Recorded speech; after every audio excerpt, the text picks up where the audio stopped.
The making of serial killers is a major debate, whether it's nature or nurture.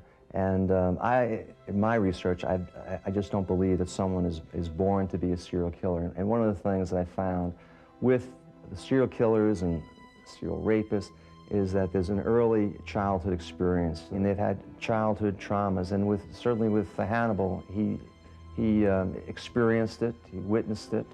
It was his younger sister who he saw that was cannibalized by these low-life deserters during World War II and killed his parents and took away his worldly possessions, but they weren't able to take away his intellect and his aristocratic training.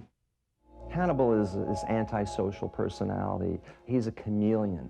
He can blend into his environment and be whatever he wants to be or has to be. So he's a master manipulator. If I would have done an interview with Hannibal, I would not have wanted him in shackles, and I would take him out of his cell and put him in a regular interview room with low lighting.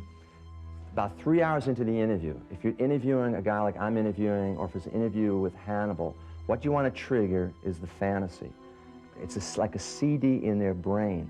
It's that fantasy that drives them going. Because they're on the hunt, always on the hunt looking for victims, but they fall back on the fantasy, reliving every fine detail of it.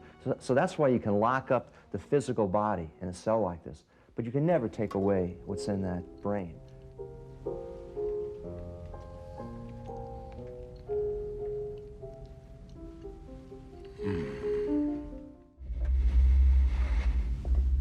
That's the same atrocious aftershave you wore in court.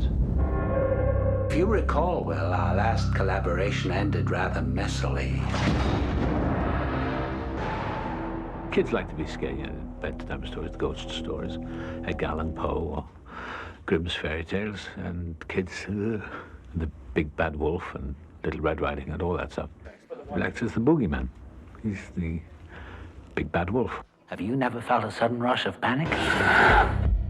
When I read Silence of the Lambs at the beginning, I had a hunch that it would be one of those personalities that would catch on, but I had no idea that it would take off in this way.